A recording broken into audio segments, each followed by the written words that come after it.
So yes, ladies and gentlemen, what's good YouTube? It's your boy Arete Chuko, aka Jukes Buster, and I'm back with another video. Ladies and gentlemen, the UEFA Champions League Final is around the corner. It's literally tomorrow, guys.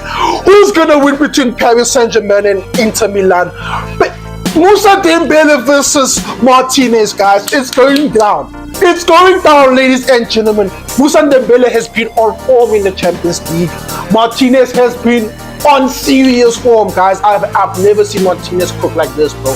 Even when Inter Milan and Man City were fighting for the Champions League, ladies and gentlemen, bro, Martinez was nowhere to be found in that game, guys. Rodrigo scored. Martinez was nowhere to be found. Lakaka didn't do anything in that game. So let's see who's gonna win. Let's see the predictions and let's see. I don't know, man. Let me know down in the comments who do you guys think is gonna win between Paris Saint-Germain and Inter Milan.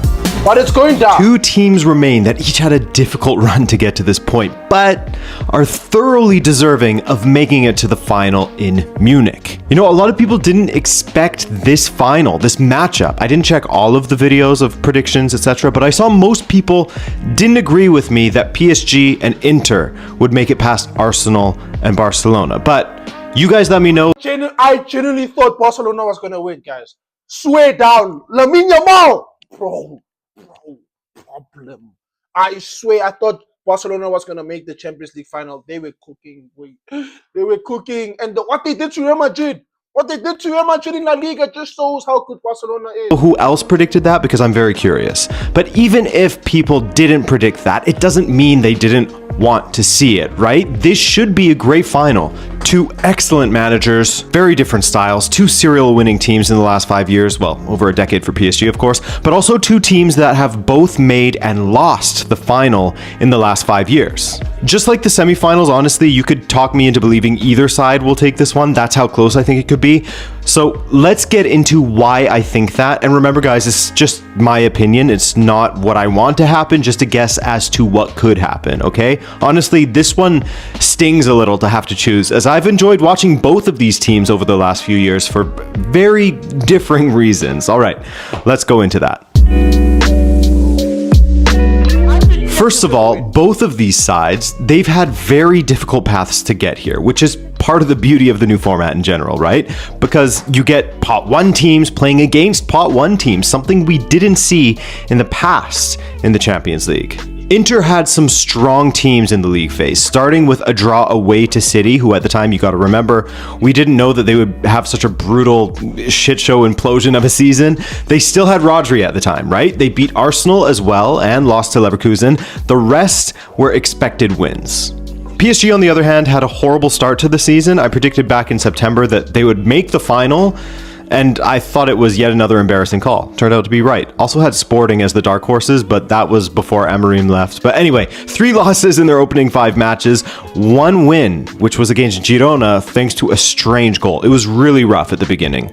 But things picked up for them in the new year, 2025, with that comeback from 2-0 down against Manchester City to win 4-2. And from there, they became the Premier League Reapers. They dominated Liverpool in Paris in a way Liverpool supporters hadn't seen in years, and still lost, thanks to a rare moment that you could actually criticize Donnarumma in 2025. Then it was Aston Villa, which they almost threw away. We'll talk more on that recurring lapse they have. Then they beat Arsenal 3-1 on aggregate. Inter, they dealt with Feyenoord pretty easily, as you would expect, but Bayern really tested them. For all of the issues Bayern have had at times this season, they played very well against Inter Milan. And considering Inter had only conceded twice in the UCL prior to facing Bayern, then conceded more than that against the Bavarians, including 2 at home, very impressive from Bayern, a big scare. From there, though, they had an absolute shootout against FC Barcelona. They let a lead slip, then got back in it at the death, then made the most of their chance in extra time.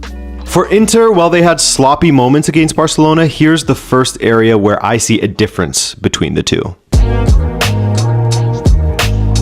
You gotta act like you've been here before, right? And I'll say again, Inter weren't perfect against Barcelona. Jan Sommer was forced into putting on a masterclass after all, but where they showed their experience was how they weren't discouraged against Barcelona after going one down in the 87th minute. Yes, big mistakes from Barcelona. Yeah, where was everybody at a time like this, right?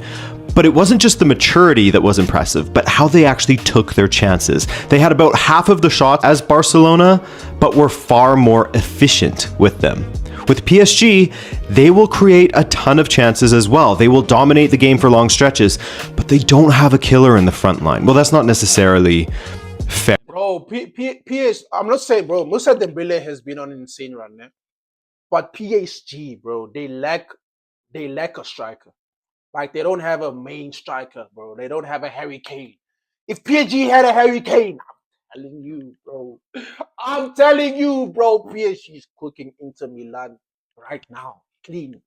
No competition. If PSG have a clinical striker, just one, just a Harry Kane, bro. Just a Harry Kane. I'm telling you, it's done, bro. Give me a Harry Kane, give me a Lewandowski, give me a clinical striker. It's over, bro. PSG is cooking. Dembele was a killer with his finishing for a while, but that's dropped off quite a bit of late as his form has dropped slightly due to a nagging injury. But the fact remains, they're not as cold-blooded in front of goal as Inter Milan has been. Look at the chances that a guy like Barcola had or Gonzalo Ramos against Arsenal. They will flub him. Another thing that I referenced earlier, and I've said a few times when analyzing them in this tournament, their youth is a double-edged sword. In fact, they are the antithesis of Inter in a way, aren't they? Their average age of their lineup is around 24 years old, Marquinhos and Fabian Ruiz being the old heads in there, and Ruiz just turned 29 last month. This sees PSG sometimes swing violently from being so in control of a match due to their youthful exuberance and skill, having a stranglehold on the opposition, great physically, to then looking absolutely frantic at the back and forcing Donnarumma into overtime work, making save of the season after save of the season contender. Now the thing is, this typically only happened when they had a lead on aggregate. Otherwise, they were in control, but that's their first big weakness. PSG's defense isn't bad at all. In fact, they are far better at defending than Barcelona are. Despite their fullbacks pushing up the pitch and joining the attack regularly, they are also very capable of sitting back a bit and defending a little deeper. However, as we saw against Aston Villa and a little bit against Arsenal, while their defending is good for the most part, you'll notice that they struggle with crosses into the box. Not necessarily from corners or from the touchline, but from early crosses from wide areas. That is absolutely an area where Inter's wide men like Di Marco and Dumfries will be able to hurt PSG if they can catch their fullbacks out a bit. Yes, João Neves does well to help cover the right flank or Inter's left. You'll frequently see him over there helping out Hakimi when needed. You'll see that dude everywhere, let's be honest. But yes, if they do catch them out, these low whipped in balls to Lautaro or Thuram could cause the backline some major issues, as I found that that's what they have struggled with the most against both Aston Villa and Arsenal. The expectation, however, will be that PSG mostly defend through attacking and possession, and that Inter will have to be on the back foot. That's the expectation. Now, of course, Inter have shown throughout the season that they are very competent defenders over the past few seasons. 1 goal conceded in the league phase, I mean, come on, insane record. However, where they were previously airtight, they have been conceding more and more as the season has gone on. This is a worry for Inter, coming up against a team that has been able to crack open everyone they've come up against. Bayern and Barcelona were cutting through their defense in the second leg for long stretches. We saw PSG rely on Donnarumma a bit. We saw Inter rely on Sommer a bit. But the difference was Inter had far more sustained pressure on them for long stretches against Barcelona and against Bayern as well.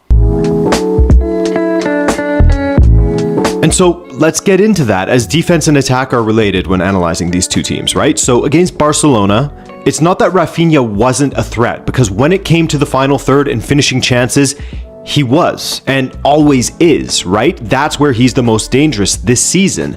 But so much of Barcelona's buildup in industry was through Lamine Yamal. Most of their attacking came through him down that right flank.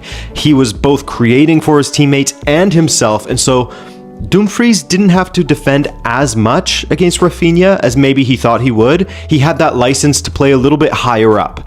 That won't happen against PSG, where you need to be switched on with both flanks, as both sides are nasty. Kvara on the left against Dumfries, then take your pick of Barcola or Doué plus Dembele and Hakimi joining in on the fun on the right. Where they had Lamine to worry about on the right, they'll have a triple threat up against Inter's trio of Bastoni, Di Marco, and Mkhitaryan. So there will be two sides to deal with, as PSG have danger on both flanks. And then you have Dembele playing between the lines and sometimes dropping deep, sometimes popping up on the right, sometimes running in behind, all over the place. With how Inter has struggled to defend lately, I'd be a bit worried. And it's not just in the Champions League, but in Serie A, twice taking the lead against Lazio. Could I ask you guys a question? Do you think Dembele could ever play striker? Like, let me know down in the comments. Do you think Dembele could ever play striker? Honestly, like, I don't know, man. Like, do you feel like you could be like an Mbappe of PSG, a striker? No, Mbappe played on the wing, but I'm just saying, like, the way Mbappe is playing for Real Madrid, do you think Dembele could be that? Dembele can shoot with his left, can shoot with his right. I mean, he's not as clinical as Mbappe. I won't lie. Dembele is not as clinical, but bro, like, there's potential. So let me know, guys. But honestly speaking, I think I have PSG winning against Inter Milan. You guys will let me know what you think, but I really do have PSG. Twice letting them equalize, also losing 3-0 to AC Milan in the Coppa Italia. But let's get to how they hurt PSG. As we mentioned, kind of. Inter's danger all came down the right-hand side, with Denzel Dumfries being involved in 5 of Inter's 6 goals against Barcelona. This was a dissection of Barcelona's weakness, as without Balde, their back line has been horrible, with it constantly looking out of whack, the high line looking disjointed towards the end of the season here. They did brilliantly to exploit that, and Dumfries put in 2 performances against Barcelona that will not be forgotten, right? He was 1 goal contribution away from matching Del Piero's record of being involved in 6 goals in a Champions League semi-final. On top of that, as mentioned, Inter have guys that can put in great balls from wide areas on that left flank. Looking at Di Marco, looking at Bastoni as well, and from corners, Inter will provide a lot of issues for PSG, as they absolutely are a bigger team than them. Inter will always be favorites to win aerial battles, as it's basically Willian Pacho and Marquinhos versus the world. And Inter scored from a few corners. Against Bayern, they scored twice from corners, and once against Barcelona. Having said that, PSG didn't concede from any corners or set pieces in the knockout rounds thus far, so I'm basing that danger more on Inter's proficiency and physical advantage versus this being a weakness necessarily for PSG, as it hasn't really been so far. I think that Nuno Mendes, people are going to say I'm biased, but I think that Nuno Mendes has shown that he's pretty damn good when it comes to defending. He did have some struggles against Saka at times, but for the most part, I mean, he did really well against Mohamed Salah, let's remember that, but I think for the most part, he's been pretty good. In the second leg against Arsenal, Achraf Hakimi looked a little bit shaky defensively, and I do wonder if that, that trio I was talking about, Di Marco, Bastoni, Mkhitaryan, as well as Lautaro Martinez sort of floating over to the left as he tends to do, I do wonder if they'll try to focus on that side of things, because the thing is of PSG is that they use their wing back so much that it cover up so much space. So like Hakimi and Mendes will attack, bro. Like, you'll always see them go up. They're always so high. So it's just interesting to see how they will play against Inter Milan. Will they be more defensive? Because they are very attack set minded, like pace, run. But will they be more patient on defense? Because they are so eager to attack that sometimes by the wings, bro, there's no one there. Achraf Hakimi has been dynamite going forward, but it does look like there could potentially be a weakness defensively.